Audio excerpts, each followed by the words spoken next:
মানুষ মরে যাওয়ার পরেও যে 7টা জিনিস তার কবরে পৌঁছায় তার মধ্যে একটা হচ্ছে মসজিদান বানাহু, সে যে মসজিদ বানিয়ে গিয়েছে ওই মসজিদের সওয়াব। সুবহানাল্লাহ পড়েন। আপনি টাকা দিয়ে মসজিদ বানিয়ে দিলেন, ওই মসজিদে মুসল্লিরা নামাজ পড়ে, রোজাদাররা এসে ওখানে ইফতার খায়, তাহাজ্জুদ আদায়কারীরা তাহাজ্জুদ পড়ে, তাদের সওয়াবের কমতি হবে না, কিন্তু তাদের সওয়াবের একটা পার্সেন্টেজ সওয়াব যে ব্যক্তি মসজিদ বানালো তার আমলনামে আল্লাহ ঢুকিয়ে দেয়। সুবহানাল্লাহ বলতে পারলেন না? হে নামাজি আমার ঘরে নামাজ পড়ো আজ, দিল মে তোমার চরণ তলে হৃদয় যায় নামাজ। হে নামাজি আমার ঘরে নামাজ পড়ো আজ, দিল মে তোমার চরণ তলে হৃদয় যায় নামাজ। পড়েন আল্লাহু আকবার। কি সুন্দর লিখেছেন কাজী নজরুল ইসলাম। কাজী নজরুল ইসলাম খুব সুন্দর করে বলেছেন, মসজিদেরই পাশে আমায় কবর দিও ভাই, ঠিক কিনা? মসজিদেরই পাশে আমায় কবর দিও ভাই, যেন গোরে হতে মুয়াজ্জিনের আযান শুনতে পাই। আমার গোরের পাশে দিয়ে ভাই নামাজিরা যাবে, পবিত্র সেই পায়ের ধ্বনি এ বান্দা শুনতে পাবে। গোরা যাব হতে গুনাহগার পাইবে রেহাই, মসজিদেরই পাশে আমায় কবর দিও ভাই।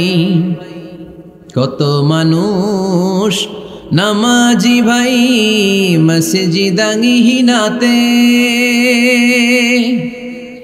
আল্লাহর নামের জিকির করে লুকিয়ে গভীর রাতে।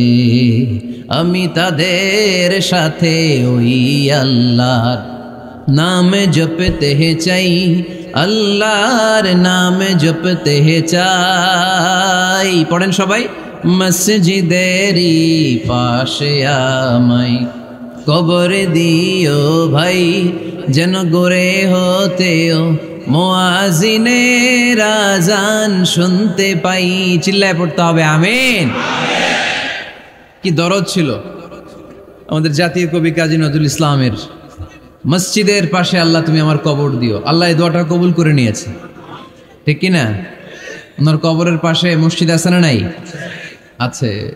এজন্য মসজিদের সাথে সম্পর্ক জুড়ে দেওয়া এটা ইমানদারের আলামত, আর মসজিদকে ঘৃণা করা এটা মুনাফিকের আলামত। এজন্য আমরা যেন আমাদের হৃদয়টাকে মসজিদের সাথে জুড়ে দেই, মসজিদের সাথে যেন সুসম্পর্ক থাকে। মসজিদ সবার, মসজিদ নিয়ে দলাদলি নাই। দলাদলি আছে অনেক জায়গায়, হানাফি মসজিদ, আহলে হাদিস মসজিদ, এরকম আমরা দেখি বা শুনি, এটা ঠিক না।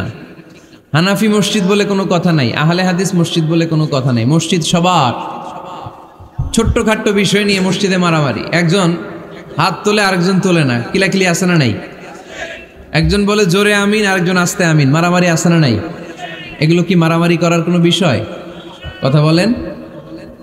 সালাতে ফরজ আছে, ওয়াজিব আছে, সুন্নাহ আছে। খেয়াল করে বুঝবেন, ফরজ যদি নষ্ট হয় সালাত ভঙ্গ হয়, you have to repeat your সালাত।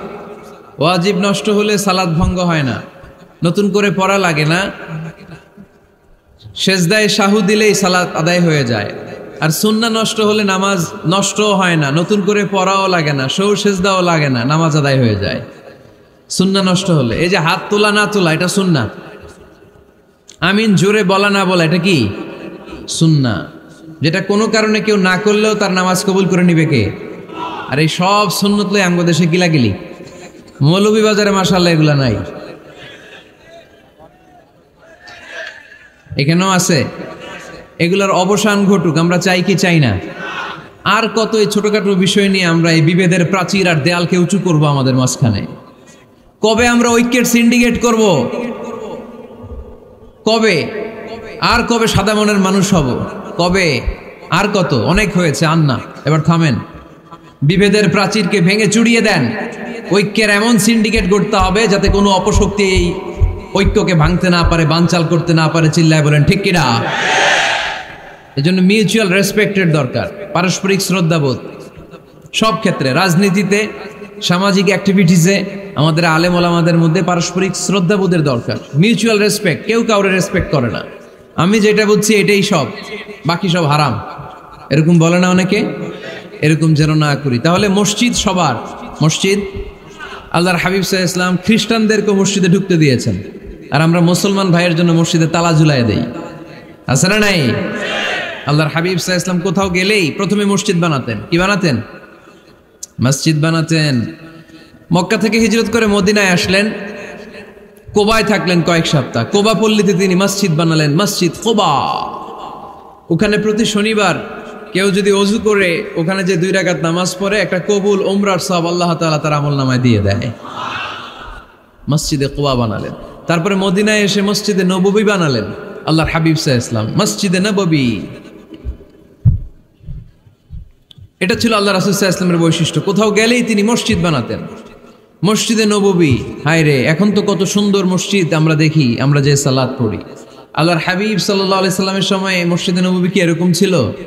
কথা বলেন। ফ্লোর ছিল বালুর ফ্লোর। কিসের ফ্লোর? আমাদের মসজিদের ফ্লোর কিসের? টাইলস। আর আল্লাহ রাসূল সাল্লাল্লাহু আলাইহি ওয়াসাল্লামের মসজিদে নববীর ফ্লোর কিসের? কথা বলে না। তো আওয়াজ করে উত্তর দেন না কেন? কষ্ট হচ্ছে? দুপুরে খাইছেন না সবাই? কেন খান নাই কেন? রোজা রাখছিলেন? হ্যাঁ, ফজর বাদে আইছি। আচ্ছা ঠিক আছে, ঠিক আছে।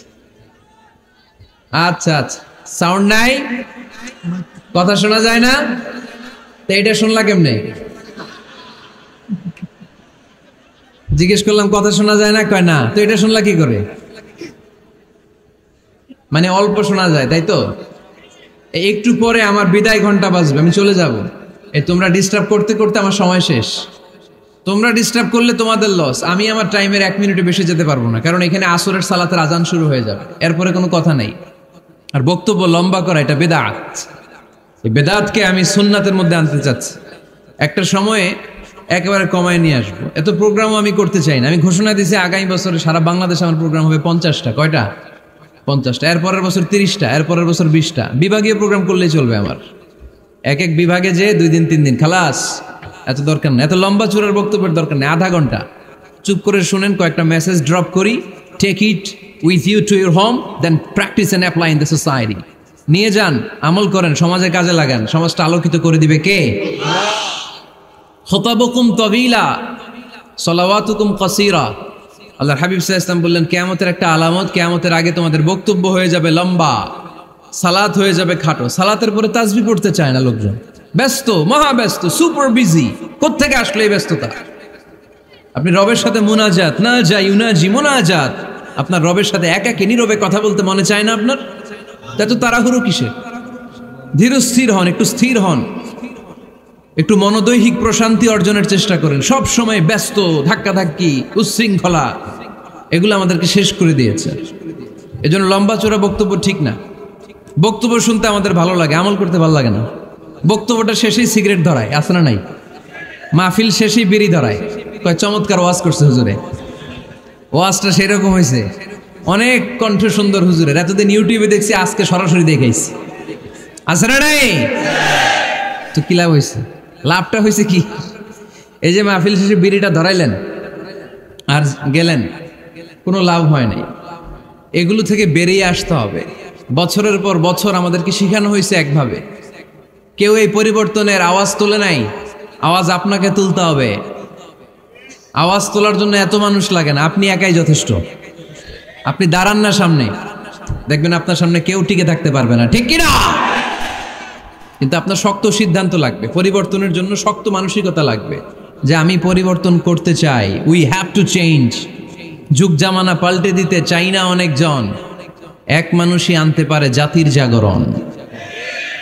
এক মানুষই বিপদকালে বাঁচায় কাফেলায়, ক্ষুদ্র ডিঙ্গি বাঁচায় জাহাজ অসীম দরিয়ায়। এজন্য আপনার শক্ত সিদ্ধান্ত পারে আপনার মৌলভীবাজারটাকে দেশের শ্রেষ্ঠ জেলা, শ্রেষ্ঠ থানা হিসেবে আল্লাহর কাছে কবুল করতে, ঠিক কিনা?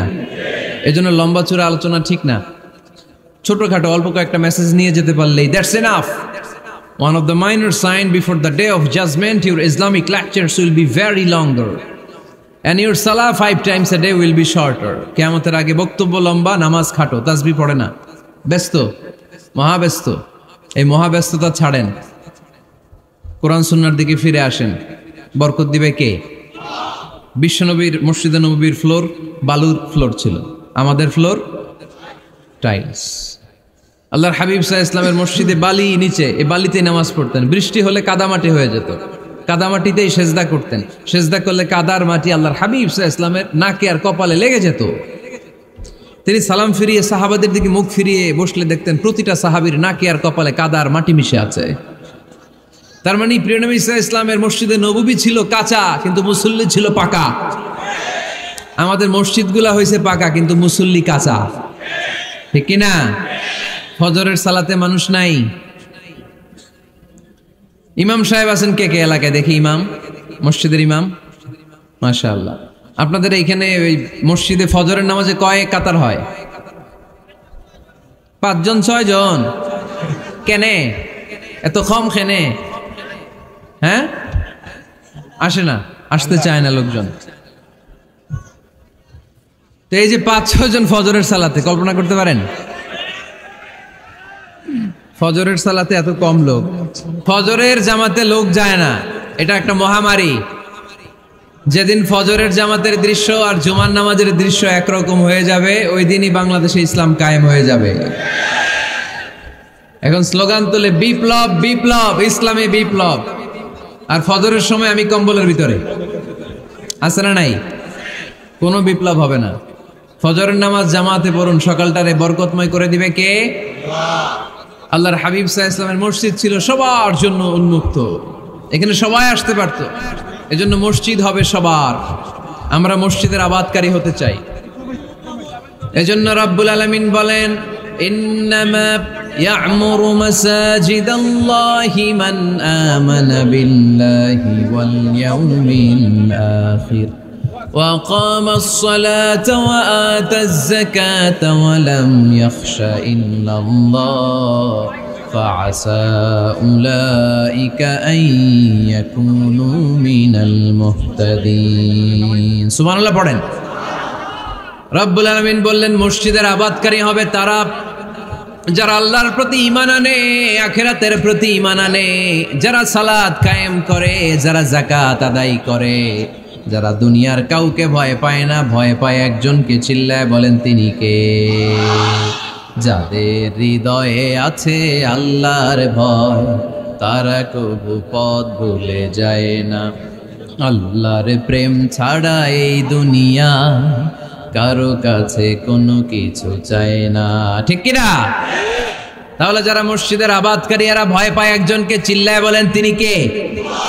মসজিদের আবাদকারীদের প্রথম গুণ, তারা আল্লাহ বিশ্বাস করে, তারা আখিরাতে বিশ্বাস করে, তারা সালাত কায়েম করে, তারা যাকাত আদায় করে, তারা আল্লাহ ছাড়া পৃথিবীর কাউরে ভয় পায় না। আল্লাহ বলেন ফাআসা উলাইকা আইয়াকুনু মিনাল মুহতাদিন, আশা করা যায় তারাই হলো হেদায়েতের রাস্তার উপরে আছে, ঠিক কি না? তারাই মসজিদের আবাদকারী, যারা মসজিদে যায়, সালাত আদায় করে। এখন মসজিদের আবাদকারী আপনি হতে চান, আপনি মসজিদে যান না, আপনি আবাদকারী হতে পারবেন?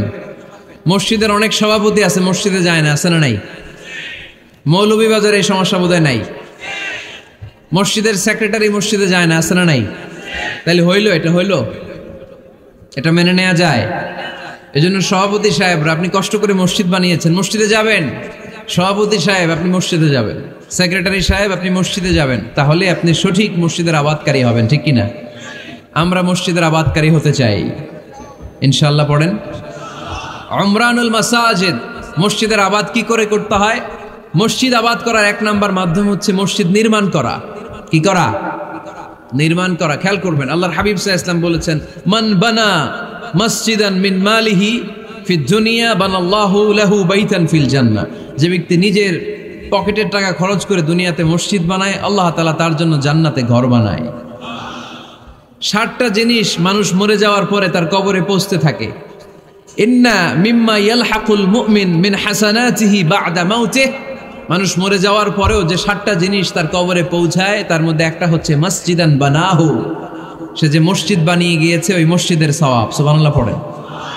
আপনি টাকা দিয়ে মসজিদ বানিয়ে দিলেন, ওই মসজিদে মুসল্লিরা নামাজ পড়ে, রোজাদাররা এসে ওখানে ইফতার খায়, তাহাজ্জুদ আদায়কারীরা তাহাজ্জুদ পড়ে, তাদের সওয়াবের কমতি হবে না, কিন্তু তাদের সওয়াবের একটা পার্সেন্টেজ সওয়াব যে ব্যক্তি মসজিদ বানালো তার আমলনামে আল্লাহ ঢুকিয়ে দেয়। এজন্য বেশি বেশি মসজিদ বানাতে রাজি আছেন তো? তাহলে মসজিদ আবাদ করার প্রথম মাধ্যম হচ্ছে মসজিদ বানানো। 2 নম্বর মাধ্যম হচ্ছে মসজিদে যেয়ে জামাতে সালাত আদায় করা। জামাতে সালাতুল জামাআ তাফদুলু সালাতাল ফাযযি বি27 দারাজা। ঘরে নামাজ পড়লে একা একা পড়লে যেই সওয়াব, জামাতে পড়লে 27 গুণ বেশি সওয়াব। সুবহানাল্লাহ বলতে পারলেন না? হে নামাজি আমার ঘরে নামাজে পড়ো আজ, দিল মে তোমার চরণ তলে হৃদয় যায় নামাজ। হে নামাজি আমার ঘরে নামাজে পড়ো আজ, দিল মে তোমার চরণ তলে হৃদয় যায় নামাজ। পড়েন আল্লাহু আকবার। কি সুন্দর লিখেছেন কাজী নজরুল ইসলাম। মসজিদ কেমন যেন মসজিদ তার নিজের ভাষায় আল্লাহর কাছে কেঁদে কেঁদে ফরিয়াদ জানায়, আল্লাহ নামাজিরা আমার ঘরে আসে না, কি সুন্দর টাইলস, কি সুন্দর মুসল্লা, কি সুন্দর এয়ার কন্ডিশন, সব আছে কিন্তু মুসল্লি নাই, ঠিক কিনা? মসজিদগুলো আল্লাহর কাছে ফরিয়াদ জানায়। এজন্য আমরা যেন মসজিদমুখী হই। কি মুখী? আওয়াজ করে বলতে হবে, কি মুখী? মসজিদমুখী। তাহলে মসজিদ আবাদের 1 নম্বর পদ্ধতি মসজিদ বানানো, 2 নম্বর মসজিদে বেশি বেশি যে জামাতে সালাত আদায় করা, 3 নম্বরে মসজিদের সাথে সম্পর্ক জুড়ে দেওয়া, হৃদয়টা যেন সবসময় মসজিদের সাথে লেগে থাকে।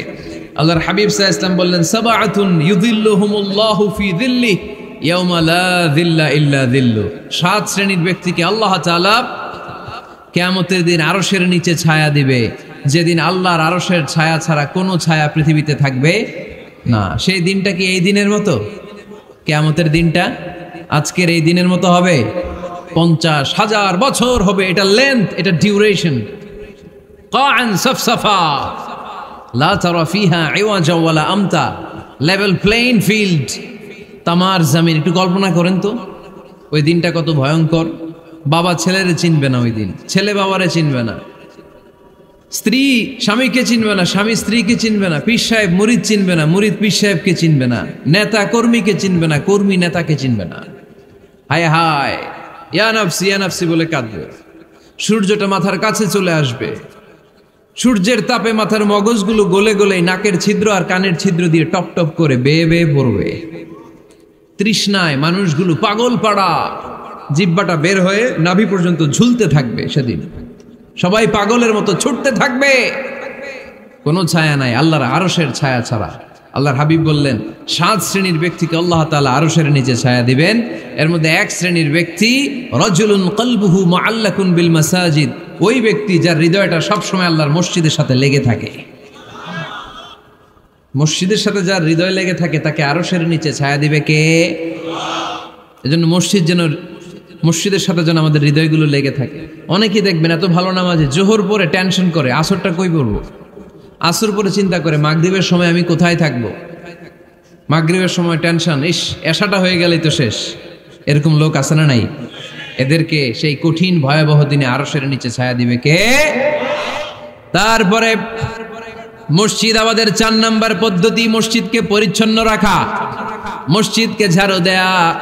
মসজিদকে যারা পরিষ্কার করে তাদের হৃদয়ের যন্ত্রণা দূর করে দেয় কে? সাইয়েদনা ইব্রাহিম আলাইহিস সালাম এবং ইসমাঈল আলাইহিস সালামকে আল্লাহ তাআলা আদেশ করেছেন, তাহহিরা বাইতিয়া লিত-তাইফিনা ওয়াল আকিফিনা ওয়ার রুকআই সুজুদ। হে ইব্রাহিম ইসমাঈল, বাপ বেটা দুইজন মিলে মসজিদ ঝাড়ু দাও। কি ঝাড়ু দাও? মসজিদেরি ঝাড়ু বড়দার ও কমারে হাত শোনো আমারে মুনাজাত। পড়েন, শোনো শোনো ইয়া ইলাহি আমারে মুনাজাত, শোনো আমারে মুনাজাত। পড়েন আমিন। মসজিদ ঝাড়ু দেওয়া মসজিদ আমাদের অন্তর্ভুক্ত। আপনারা কেউ কোনোদিন মসজিদ ঝাড়ু দিয়েছেন নাকি? কে কে দিয়েছেন দেখি? সবাই সবাই মসজিদের খাদেম, মাশাআল্লাহ। আমিও দিছি মসজিদ ঝাড়ু, অনেক দিছি, মাশাআল্লাহ। আল্লাহ তুমি কবুল করো। যাদের হৃদয়ে বড় জ্বালা, ফ্যামিলিতে সুখ নাই, শান্তি নাই, তারা হৃদয়ে প্রশান্তি আনতে চাইলে এতিমখানায় যাবেন, এতিমের মাথায় হাত বুলিয়ে দিবেন, এতিমের মুখে খাবার তুলে দিবেন, আপনার হৃদয়টারে নরম করে দিবে কে? আল্লাহর ঘর মসজিদে যাবেন, নিজ হাতে মসজিদটারে একটু পরিষ্কার করে দিবেন, আপনার জীবনটারে উজালা করে দিবে কে? তাহলে এগুলো করার মাধ্যমে আমরা মসজিদের আবাদ করতে চাই। আমরা মসজিদের আবাদকারী হতে চাই কি চাই না? আল্লাহর ঘর মসজিদ আবাদ করার মতো শ্রেষ্ঠ কাজ পৃথিবীতে হতে পারে না। এই মসজিদের কিছু আদব আছে, আল্লাহ রাসূল সাল্লাল্লাহু আলাইহি ওয়াসাল্লাম বলেছেন এই আদবগুলো মেনটেন করে যেন আল্লাহর ঘর মসজিদের সাথে আমরা ব্যবহার করি। মসজিদের 1 নম্বর আদব হচ্ছে মসজিদে ওযুর সাথে প্রবেশ করা। কিসের সাথে? ওযু করে পরিচ্ছন্ন হয়ে মসজিদে প্রবেশ করা। এজন্য অপবিত্র অবস্থায় গোসল ফরজ, এরকম অবস্থায় মসজিদে ঢোকা যাবে? কথা বলেন, ঢোকা যায়? যেই নারীদের মাসিক চলতেছে, মেনস্ট্রুয়েশনাল পিরিয়ড চলতেছে, ওই নারীদের পক্ষে মসজিদে ঢোকা জায়েজ আছে? নাই। তাহলে এটা হলো 1 নম্বর আদব। মসজিদে ঢোকার সময় কি করে ঢুকবো? ওযু করে। আওয়াজ করে বলেন, কি করে ঢুকবো? ওযু করে। 2 নম্বর আদব হচ্ছে মসজিদে যাওয়ার সময় সবচেয়ে ভালো জামাটা পরে যাব, সবচেয়ে ভালো পাঞ্জাবিটা পরে যাব। জান তো আপনারা? না সবচেয়ে সিরাটা পরে যান? হ্যাঁ, অনেকের নামাজের জন্য একটা পুরান জামা আছে, সিরা পাড়া, এদিকে হাত উঠাইলে দিতে দেখা যায়, আছে না নাই? সবচেয়ে সিরা পাড়াটা রাখে নামাজের জন্য, কপাল পোড়া। আর সুন্নাতে খাতনার অনুষ্ঠানে গেলে মাশাআল্লাহ লেহেঙ্গা গায়ে দিয়ে যায়, আছে না নাই? না, আপনি ইবাদতের জন্য সবচেয়ে সুন্দর জামাটা রাখবেন। এজন্য রাব্বুল আলামিন বলেন, ইয়া বানি আদম খুযু যিনাতাকুম ইনদা কুল্লি মসজিদ। ও বনি আদম, তুমি যখন আল্লাহর ঘর মসজিদে ঢুকবা, ও বনি আদম, তুমি যখন নামাজের মুসল্লায় দাঁড়াবা, তোমার সবচাইতে দামি, সবচাইতে সুন্দর জামাটা গায়ে দিয়ে তুমি নামাজে দাঁড়াও। ঠিক কি না? তাহলে এখন মসজিদে যাওয়ার সময় কি গায়ে দিয়ে যাবেন বলেন? খিতা করবাইন? হ্যাঁ, মাশাআল্লাহ। হ্যাঁ, সবচেয়ে ভালো কাপড়টা আয়রন করে পারফিউম মেখে তারপরে আমরা যাব। রাজি আছেন তো? 3 নম্বর আদব হচ্ছে মসজিদে ঢোকার সময় বাম পা দিয়ে ঢুকতে হয়।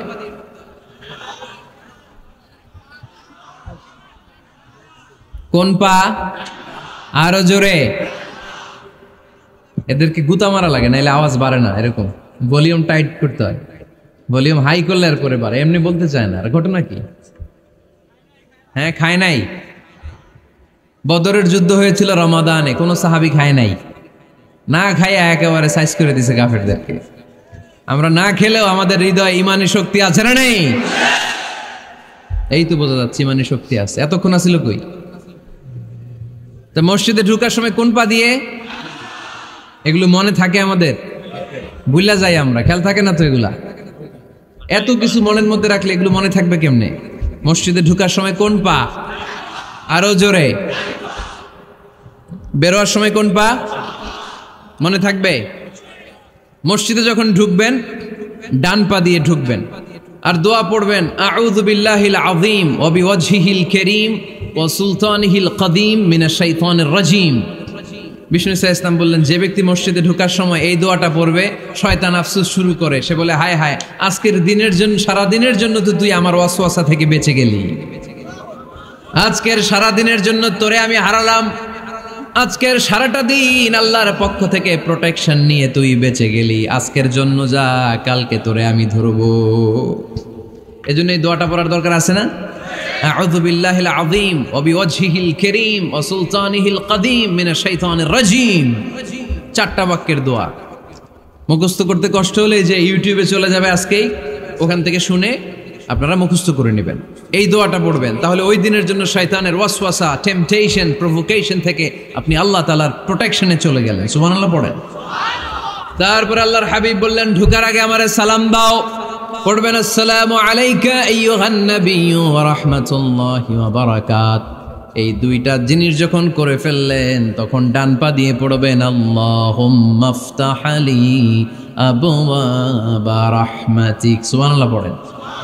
আল্লাহুম্মা আফতাহ লি, ও আল্লাহ আমার জন্য তুমি খুলে দাও আবওয়াবা রাহমাতিক, তোমার রহমতের দরজা। তার মানে মসজিদে ঢুকলে রহমত পাওয়া যায় কি যায় না? মসজিদে ঢুকলে পাওয়া যায় রহমত, মসজিদের বাইরে রহমতের কথা আল্লাহ বলে নাই। মসজিদের ভিতরে রহমত। কোথায় রহমত? কোথায়? মসজিদের ভিতরে রহমত আছে না? তার প্রমাণ মসজিদে ঢুকলেই শান্তি লাগে কেমন জানি, আর ঘুমে ধরে। মসজিদে ঘুমাইছেন কারা কারা দেখি? সবাই ঘুমাইছেন? আরে আমি কত ঘুমাইছি। জুমার নামাজের সময় যে কি ঘুম আসে, আসে আসে কমন পড়ছে, একেবারে কমন পড়ে গেছে। ঘুম আসে কারণ রহমত, রহমতের ঝিরি ঝিরি বাড়ি ধারা আল্লাহ তাআলা আরশের উপর থেকে নাজিল করতে থাকে। আর এই রহমতের কারণে হৃদয়টা প্রশান্ত হয়ে যায়, অনেকের ঘুমও চলে আসে, ঠিক কিনা?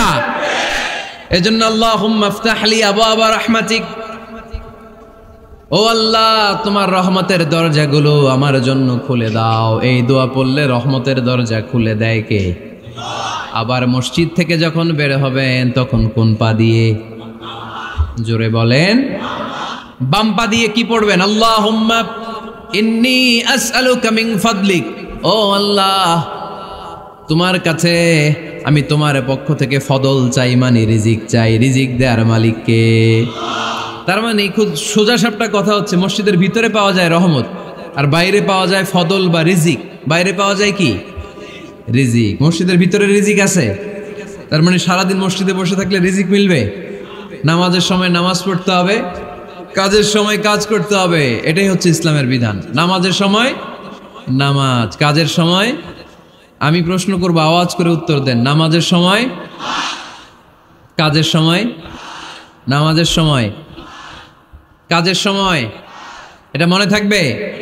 এজন্য আল্লাহ বললেন ফাইদা কুদিয়াতিস সালাতু ফান্তাশিরু ফিল আরদি ওয়াবতাগু মিন ফাদলিল্লাহ। যখন তোমাদের সালাত শেষ হয়ে যায়, আল্লাহর রিজিক অন্বেষণের জন্য আল্লাহর জমিনে তোমরা ছড়িয়ে যাও।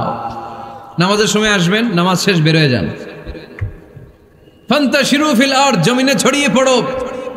নামাজ শেষ চেয়ারম্যান সাহেব চলে যাবে ইউনিয়ন পরিষদের ভেতরে, ছাত্ররা চলে যাবে হাই স্কুলে, মেম্বার অফ দ্য পার্লামেন্ট চলে যাবে সংসদে, সেনাবাহিনীর লোকেরা চলে যাবে ক্যান্টনমেন্টে, ব্যবসায়ীরা চলে যাবে তাদের বাজারে, সিএনজি ওয়ালারা সিএনজি নিয়ে ব্যবসা শুরু করবে, রাস্তায় নেমে যাবে, চিল্লায় বলেন ঠিক কিনা? এটাই ইসলামের বিধান। নামাজের সময় নামাজ, কাজের সময়। আচ্ছা, তাহলে প্রথম সুন্নাত পেলাম, পবিত্র হয়ে ঢুকবো, ভালো জামা পরে ঢুকবো 2 নাম্বার। 3 নাম্বার, ঢোকার সময় কোন পা? বের হওয়ার সময় 4 নাম্বার, মসজিদে ঢুকেই 2 রাকাত। মসজিদে ঢুকে কয় রাকাত পড়েন আপনারা? তাহিয়াতুল মসজিদ, মসজিদে আপনি ওয়েলকাম জানাবেন, ঢুকেই 2 রাকাত পড়বেন, ওযু করলেই 2 রাকাত। আল্লাহর হাবিব সাল্লাল্লাহু আলাইহি ওয়াসাল্লাম মসজিদে নববীতে জুমার খুতবা দিচ্ছেন। খুতবা চলাকালীন সময়ে এক সাহাবী এসে মসজিদের মধ্যে বসে পড়লেন। আল্লাহর হাবিব সাল্লাল্লাহু আলাইহি ওয়াসাল্লাম সাহাবীরে বললেন দাঁড়াও। সাহাবী দাঁড়ালেন। আল্লাহর নবী জিজ্ঞেস করলেন কেন বসে বললা? 2 রাকাত পড়ছো নাকি? সাহাবী বলে পড়ি নাই। বিশ্বনবী বললেন তাহলে তাড়াতাড়ি 2 রাকাত নামাজ পড়ে বসে যাও। সুবহানাল্লাহ পড়ো। 2 রাকাত পড়ো নাই তো পড়ো, দাঁড়াও, তারপরে বসো। দেখেন খুতবা চলাকালীন সময়ে আমাদের খতিবরা কখনো খুতবা থামায়? কথা বুঝেন নাই? জুমার খুতবা আপনারা শুনেন না? খুতবা চলতেছে, ওই মুহূর্তে ইমাম সাহেবরা কখনো খুতবা থামায়? মাঝখানে কোনো ঝামেলা হলে থামায় না। প্রথম খুতবা শেষ, বসে, তারপরে দ্বিতীয় খুতবা। খুতবার মাঝখানে কোনো থামাথামি নাই। কিন্তু আল্লাহর হাবিব সাল্লাল্লাহু আলাইহি সাল্লাম কেমন খতিব ছিলেন দেখেন। আল্লাহর হাবিব সাল্লাল্লাহু আলাইহি ওয়াসাল্লামের খুতবা দেওয়ার স্টাইল এন্ড অ্যাটিটিউড এবং আমাদের খুতবা দেওয়ার স্টাইল এন্ড অ্যাটিটিউড, আল্লাহ রাসূল সাল্লাল্লাহু আলাইহি ওয়াসাল্লামেরটা কত প্রাণবন্ত ছিল। আল্লাহ রাসূল সাল্লাল্লাহু আলাইহি ওয়াসাল্লাম সোসাইটি ওরিয়েন্টেড একজন পার্সোনালিটি ছিলেন, সমাজের মানুষ কেন্দ্রিক, খুব সামাজিক ছিলেন আল্লাহ রাসূল সাল্লাল্লাহু আলাইহি ওয়াসাল্লাম। তিনি দেখলেন একজন বসে পড়ছে, উনি খুতবা থামায় দিলেন। জুমার খুতবা থামায় বললেন এই নামাজ পড়ছো না, পড়ো 2 রাকাত পড়ো। আবার খুতবা শুরু করলেন। সুবহানাল্লাহ পড়বেন না? একবার তিনি খুতবা দিচ্ছেন, দেখলেন আল্লাহ রাসূল সাল্লাল্লাহু আলাইহি ওয়াসাল্লামের 2 জন নাতি হাসান আর হুসাইন রাদিয়াল্লাহু তাআলা আনহুমা, ছোট্ট মানুষ, কাতারের ভিতরে ঢুকে কোনো সাহাবী টুপি টান দেয়, কারো পাগড়ি ধরে টান দেয়, একজন এদিকে দৌড় দেয়, আরেকজন ওদিকে দৌড় দেয়। মসজিদে একটা ডিস্টার্ব হচ্ছে। আল্লাহর হাবিব সাল্লাল্লাহু আলাইহি ওয়াসাল্লাম খুতবা থামিয়ে দিলেন, মিম্বার থেকে নেমে আসলেন, 2 নাতিকে 2 হাতে ধরলেন, ধরে আস্তে করে জান্নাতের এই দুই সর্দারকে নিয়ে মিম্বারের উপরে দাঁড়ালেন, এই হাতে এই নাতি, ওই হাতে আরেক নাতি। এরপর দাঁড়িয়ে দাঁড়িয়ে তিনি বাকি খুতবা দিলেন। পড়েন সুবহানাল্লাহ। কত প্রাণবন্ত খুতবা। উনিও খুতবা দিতেন, আমরাও খুতবা দেই। আল্লাহর হাবিব সাল্লাল্লাহু আলাইহি ওয়াসাল্লাম খুতবা দিচ্ছেন। এক সাহাবী এসে বলল, ইয়া রাসূলুল্লাহ, মদিনায় দুর্ভিক্ষ, বৃষ্টি নাই, আপনি বৃষ্টির দোয়া করেন। রাসূল সাল্লাল্লাহু আলাইহি ওয়াসাল্লাম খুতবা থামায় দিলেন, থামায় দিয়ে দোয়া শুরু করলেন। আল্লাহুম্মা আসকিনা গাইসান মুগীসান মারিআন মুরিআন নাফিআন গায়রা দার আজিলান গায়রা আজল। আল্লাহ, উপকারে বৃষ্টি দেন, যে বৃষ্টিতে আমাদের ফসল জন্মাবে, সবুজ ঘাস লতা পাতা জন্মাবে, আমাদের গবাদি পশুর রিজিক বাড়বে, এরকম উপকারী বৃষ্টি আমাদেরকে দিয়ে মদিনাটারে ধন্য করে দেন। বৃষ্টি শুরু হলো। জুমাবার বৃষ্টি, শনি রবি সোম মঙ্গল বুধ বৃহস্পতি শুক্র, টানা 7 দিন বৃষ্টি। এবার বৃষ্টির চোটে মদিনায় বন্যা হয়ে গেছে। এতদিনে দুর্ভিক্ষ, এতদিনে কি? এখন বৃষ্টির বরকতের দোয়া করছে, বৃষ্টিতে এবার বন্যা। যেই সাহাবী বৃষ্টির জন্য দোয়া করতে বলেছিলেন, পরের জুমাবারের খুতবার সময় এসে ওই সাহাবী বলেন, ইয়া রাসূলুল্লাহ, আবার খুতবার মাঝখানে, ইয়া রাসূলুল্লাহ, আর বৃষ্টির দরকার নাই, আর দরকার নেই, এবার বৃষ্টি বন্ধের দোয়া করেন। আল্লাহর হাবিব সাল্লাল্লাহু আলাইহি ওয়াসাল্লাম খুতবা থামিয়ে আবার বন্ধের দোয়া, আল্লাহুম্মা হাওয়ালাইনা ওয়ালা আলাইনা। হে আল্লাহ, আমাদের চারিদিকে দেন, মদিনাতে আর বৃষ্টির দরকার নাই। চিল্লায় পড়েন সুবহানাল্লাহ। এজন্য খতিব হবে এরকম প্রাণবন্ত খতিব। সমাজে কি চলে, কি ক্রাইসিস, কি সংকট, ইয়াংরা কোন সমস্যায় ভোগে, আমাদের রাজনৈতিক অঙ্গনে কি সমস্যা, আমাদের অর্থনৈতিক অঙ্গনে কি সমস্যা, আমাদের সামাজিক অঙ্গনে কি সমস্যা, আমাদের পরিবারগুলোর ভেতরে কি ঝামেলা, প্রত্যেকটা কথা মসজিদের মিম্বার থেকে আসার দরকার আছে না নাই? আল্লাহর হাবিব সাল্লাল্লাহু আলাইহি ওয়াসাল্লাম এভাবেই সমাজকে ঠিক করে দিতেন। 2 রাকাত মসজিদে ঢুকে আজকে থেকে আমরা পড়ব।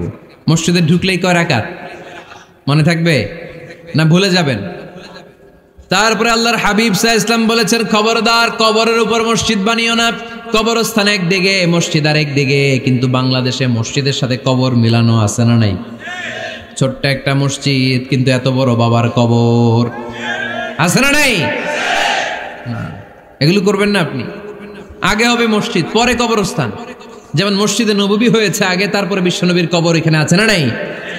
মসজিদে নববী প্রতিষ্ঠিত হয়েছে আগে, পরে বাকি কবরস্থান আছে না নাই? কিন্তু কোন আল্লাহর ওলির কবরস্থানের উপরে যদি মসজিদ বানান, তার উপর লানাত দিয়েছে কে? লাআনা রাসূলুল্লাহ আলাল ইয়াহুদ ওয়ান নাসারা ইত্তাখাযু কুবুর আমবিয়াইহিম মাসাজিদা। আল্লাহর রাসূলের লানত ইহুদি নাসারাদের উপর, কারণ ইহুদি আর নাসারাদের একটা খাসলাত, একটা বৈশিষ্ট্য ছিল, তারা তাদের নবীদের কবরের উপরে মসজিদ বানায় ফেলতো। এটা করা যাবে? এজন্য এলাকায় এলাকায় এই ঝামেলা, কবর আর মসজিদ হবে আলাদা। আবার মসজিদের কেবলার দিকে যেন কবরস্থান না হয়, তাহলে শিরক হওয়ার সম্ভাবনা আছে না নাই? খুব সাবধান। আল্লাহ সব মাফ করে, কিন্তু শিরক মাফ করে না, ঠিক কি না? শিরক হচ্ছে মহাপাপ, সব পাপের বাপ। এজন্য আমরা সব করলেও শিরকের গুনাহ মুসলমান কখনো করতে পারে। এরপর আল্লাহর হাবিব বললেন, মসজিদকে পরিষ্কার পরিচ্ছন্ন রাখো, এটাও মসজিদের আদাব। মসজিদে আতর লাগিয়ে দেন, বাখুর জ্বালিয়ে দেন।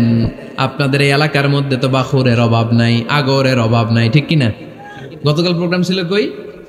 সুজানগর, আগরের রাজধানী। আগর চিনেননি আপনারা? হ্যাঁ, এই যে দেহনেল উদ পারফিউম, আপনাদের এই যে মাহতাব সাহেবের আল হারামাইন, এরপরে যে আজমল কোম্পানি, এও আপনাদের এই মৌলভীবাজার এলাকার। এরকম অনেক কোম্পানি আছে দুবাই ভিত্তিক, গোটা বিশ্বে ওনারা ব্র্যান্ডিং করেছে। এগুলোর র ম্যাটেরিয়াল, কাঁচামাল যায় হচ্ছে আপনাদের মৌলভীবাজার থেকে। সম্মানিত ভাইয়েরা, মসজিদ পরিষ্কার পরিচ্ছন্ন রাখবেন, এই বাখুর জ্বালাবেন, দেহনেল উদ, এই পারফিউমগুলো ছড়িয়ে দিবেন। মসজিদের মধ্যে অনেক মসজিদে দুর্গন্ধ আছে না নাই? এই কার্পেটের মধ্যে ময়লা, পরিষ্কার করেন। আল্লাহর হাবিব সাল্লাল্লাহু আলাইহি ওয়াসাল্লাম বলেছেন, খবরদার। আম্মা জান আয়েশা বর্ণনা করেন, আমার রাসূলুল্লাহ সাল্লাল্লাহু আলাইহি ওয়াসাল্লাম বিবিনাইল মসজিদ ফি দুয়ার ওয়া আন তুতাইয়াবা ওয়া তুনাযাফ। আমরা যেন এলাকা এলাকায় মসজিদ বানাই, মসজিদগুলোকে যেন পারফিউম দিয়ে, আতর দিয়ে সুগন্ধময় করে দেয়। বিশ্বনবী আদেশ করেছেন, সুবহানাল্লাহ পড়েন।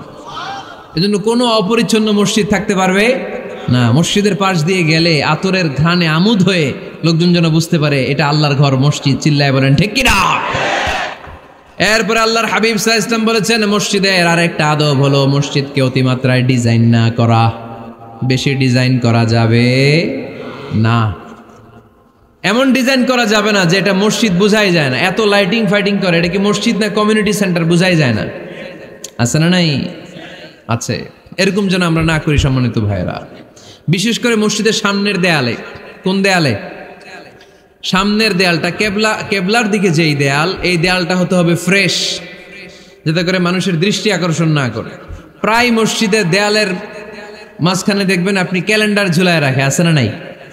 মৌলভীবাজারের কি অবস্থা? খিতা খবর আছে? তো এই যে ক্যালেন্ডার ঝুলায় রাখে, ওইখানে দেখবেন বিভিন্ন মসজিদের ছবি, এতিমখানার ছবি, মানুষের ছবি। তো মানুষ নামাজও পড়ে, আবার ওগুলোও তাকায়, আছে না নাই? প্রথম কাতারে পরে ওইখানে কি লেখা, এগুলো পরে, তার ডিস্টার্ব হচ্ছে না? এই মুসল্লির দৃষ্টি যাতে অন্যদিকে না যায়, এটা খেয়াল রাখতে হবে। যদি পারা যায় মসজিদের সামনে কোনো ঘড়ি টড়ি চলবে না, ঘড়ি মসজিদের পেছনের দেয়ালে, সময়সূচি পেছনের দেয়ালে, সব পেছনে। সময় কয়টা বাজে ওটা ইমাম দেখলেই চলবে, ইমাম এভাবে দেখে নিবে, আপনারাও দেখে নিবেন। কিন্তু সামনের দেয়ালটা যত সিম্পল করা যায়। আল্লাহর হাবিব সাল্লাল্লাহু আলাইহি ওয়াসাল্লাম নামাজ পড়া অবস্থায় সামনে এমন কিছু রাখতেন না যেটার দ্বারা আল্লাহর হাবিব সাল্লাল্লাহু আলাইহি ওয়াসাল্লামের সালাতে মনোযোগ অন্যদিকে চলে যায়। আমরা যখন সালাত পড়ি, যদি অন্যদিকে তাকাই, ফেরেশতার মাধ্যমে আল্লাহ একটা ডাক দেয়, বলে আকবিল, এই বান্দা ফিরে আয়, তোর নজর থাকা দরকার সিজদার জায়গায়, ফিরে আয়। আপনি আবার যখন অন্যদিকে তাকান, আল্লাহ বলে ফিরে আয়, সিজদার দিকে তাকা। আপনি আবার যখন ঘড়ির দিকে তাকান, আল্লাহ বলে আকবিল, ফিরে আয়, সিজদার দিকে তাকা। আপনি যখন আবার অন্যদিকে তাকান, তখন আল্লাহ বলে লা হাজাতা লি ইলা সালাতিক, তোর এই নামাজের দরকার আমার নাই। নাউজুবিল্লাহ পড়বেন না? তোর এই নামাজের দরকার আমার নাই। অজু করে কষ্ট করে যাকে খুশি করার জন্য আপনি সালাতে দাঁড়ালেন, উনি যদি বলে এই নামাজের দরকার নেই, তা কার জন্য নামাজ পড়লেন আপনি? কথা কি বুঝতে পেরেছেন? এই জন্য এলাকার গণ্যমান্য ব্যক্তিবর্গ আছে, আমাদের চেয়ারম্যান সাহেব আছে, আরো অন্যান্য বিজনেস ম্যাগনেটরা আছে, আপনারা মসজিদ যখন নির্মাণ করবেন, সামনের দেয়ালটা যত সাদামাটা হতে পারে ততই ভালো। এমনকি জায়নামাজের মধ্যে এখন কাবা ঘরের ছবি আছে না নাই? আছে না? কি মুসলমান আমরা, নিজের কাবারে নিজে লাথি মারি নামাজের আগে, মনের অজান্তে নিজের কাবাকে নিজে লাথি মারছি। এরকম জায়নামাজ ব্যবহার করা নিষেধ। চিল্লায় বলেন ঠিক কিনা? সাদা ফ্রেশ জায়নামাজ বাজারজাত করেন, আপনাদের সিদ্ধান্তই ওনাদের ব্যবসা বয়কট হয়ে যাবে। আপনারা যদি এখন থেকে মসজিদের মিনারা আর কাবা ঘরের যে প্রতিকৃতি বা ছবি, এরকম ছবি সম্বলিত জায়নামাজ কিনা বন্ধ করে দেন, এদের মার্কেট থাকবে? কথা বলেন।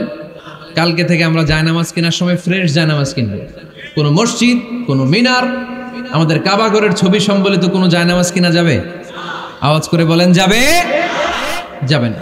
এগুলো হচ্ছে মসজিদের আদাব, এগুলো রক্ষা করে মসজিদে ঢোকার দরকার আছে না নাই? পৃথিবীতে 3টা মসজিদ সবচাইতে শ্রেষ্ঠ মসজিদ। কয়টা? আওয়াজ করে বলেন না। 1 নাম্বার মসজিদুল হারাম, ফাওয়াল্লু উজুহাকুম শাতরা, যেখানেই তোমরা নামাজ পড়ো না কেন মসজিদের হারামের দিকে হয়ে নামাজ পড়ো। কেবলা কোন দিকে আজকে? এদিকে, এইদিকে কেবলা। আমি যদি এদিকে হয়ে পড়ি, নামাজ হবে না? হবে না কেন? কারণ কেবলামুখী হয়ে নামাজ পড়া ফরজ। চিল্লায় বলেন ঠিক কিনা? মসজিদুল হারাম পৃথিবীর প্রথম মসজিদ। ওখানে একটা ঘর আছে, ঘরটার নাম হলো কাবা। ইন্না আউওয়ালা বাইতিন উদিআ লিন-নাসি লাল্লাযী বিবাক্কাতা মুবারাকা। এই পৃথিবীর প্রথম ঘর, যেই ঘরটা স্থাপিত হয়েছে বাক্কা শহরে। বাক্কা মক্কার আগের নাম, এখন শহরের নাম মক্কা। আগে নাম ছিল কি? সবাই বলেন, কি নাম ছিল? বাক্কা। এটা পৃথিবীর আদি ঘর। সব নবীদের পরশধন্য পদধূলিতে এই জায়গাটা বরকতময় হয়েছে। এটা এমন ঘর, যেই ঘরের চারদিকে 1 রাকাত নামাজ পড়লে 1 লক্ষ রাকাতের সওয়াব পাওয়া যায়। হজ উমরা করেছেন কে কে দেখি? হজ উমরা করেছেন আপনারা না? মাশাআল্লাহ। আমরা যারা করতে পারি নাই, আল্লাহ তাদেরকেও তৌফিক দাও। আমরা যেন এই কাবা ঘরে যে প্রাণ ভরে সালাত আদায় করতে পারি, আল্লাহ তৌফিক দান করো। আমরা যেন মসজিদে নববীতে যে প্রাণ ভরে সালাত পড়তে পারি, তৌফিক দান করো। আল্লাহর হাবিব সাল্লাল্লাহু আলাইহি ওয়াসাল্লামের কবরের সামনে দাঁড়িয়ে যেন আমরা প্রাণ খুলে, মন প্রাণ উজাড় করে বিশ্বনবী সাল্লাল্লাহু আলাইহি ওয়াসাল্লামকে সালাম দিতে পারি, আল্লাহ তৌফিক দান করো। এই কাবা ঘরকে কেন্দ্র করে প্রতিদিন 100টা রহমত নাজিল হয়। আওয়াজ করে বলেন, কয়টা? আল্লাহর হাবিব বললেন, প্রতিদিন, প্রতিনিয়ত 100টা রহমত নাজিল হতেই থাকে। 60টা রহমত তাদের উপর নাজিল হয় যারা কাবা ঘরের চারদিকে তাওয়াফ করে। 40 লিল মুসাল্লিন, বাকি 40টা নাজিল হয় যারা কাবা ঘরের পাশে নামাজ পড়ে।